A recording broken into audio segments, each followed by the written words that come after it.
Good night, everybody. And now it's time for another story read by Mary T. And tonight's story is called A Triumph for Freedom in Dublin and South Africa, written by Liam Power. The 15-seater coach approached the Cape Town waterfront under the imposing view of Table Mountain, its flat top covered by spilling cloud to form the iconic tablecloth. In the distance, a huddled gathering had assembled, bringing the normal free-flowing traffic to a crawl. A noted celebrity was the magnet. Our driver and guide, Thembo, nonchalantly announced, "There's a distinguished visitor in town, our president." We tourists were flabbergasted to realise we were about to experience a once-in-a-lifetime experience. There was on the podium, clearly visible, 20 metres away, stood the iconic and inspirational figure of Nelson Mandela.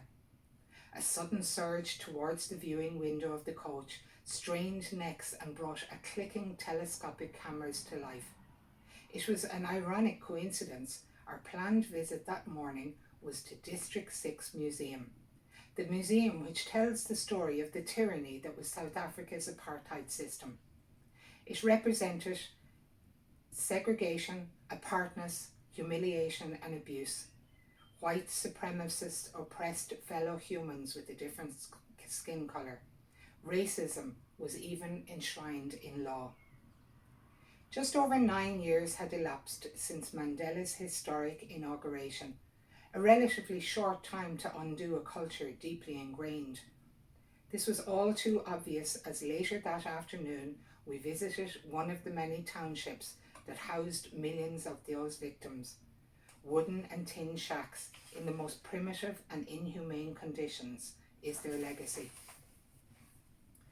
Notwithstanding the poverty of progress, sight cannot be lost for 1 second of Mandela's heroic and lifelong efforts. He was apartheid's greatest adversary. Following the treason trials, he was prepared to die for the cause, but instead was condemned to jail for 27 harrowing years, 18 of which were endured on Robben Island. The next day we visited that unforgiven bastion of incarceration. It was humbling to see where the great Mandela, prisoner number 446/64, had lived. His tiny cell, a 10 by 6 foot space, was home to all his possessions: a stray mat for a bed and 3 thinly worn blankets. With a feeling of guilt, I photographed the metal gate and grille of cell number 5. His outstanding qualities came to light under such barbaric circumstances: doggedness in campaigning for better conditions and reading materials, discipline in informally teaching fellow prisoners and warders while studying himself, diligence and resourcefulness in how he penned his experiences. Those drafted manuscripts were hidden in flower beds to eventually become published after his release in his inspirational autobiography, Long Walk to Freedom. Fast forward some months to the evening of the summer solstice of 2003, and his extended walk onto the grand giant stage, that other field of dreams, Croke Park. The very same Nelson Mandela was the honorary keynote speaker on the occasion of the opening ceremony of the 11th Special Olympic World Games, the first ever to be held outside of the United States.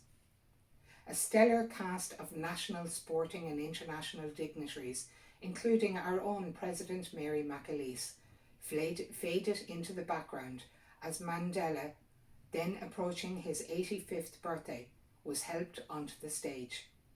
He spoke of his immense privilege at being present. Special Olympics is telling testimony of the indestructibility of the human spirit and of our capacity to overcome hardship and obstacles. You, the athletes, are ambassadors of the greatness of humankind.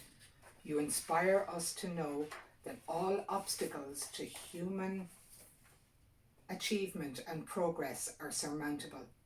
Your achievements remind us of the potential to greatness that resides in all of us. What profound words coming from a man who not only talked the talk, but truly walked the walk. I felt that his presence and the values he represented had significant parallels with the concept of disabilities and the Special Olympic movement. These special athletes were reaching out as individuals to highlight and demonstrate their own freedom, to showcase their ability. This statesman promoted the cause of the underprivileged like no other global messenger before or since. In tandem with the game's motto, "Let me win, but if I can't win, let me be brave in the attempt," his appearance not only brought history to life, but also shook hands with the flame of hope. Good night, everybody.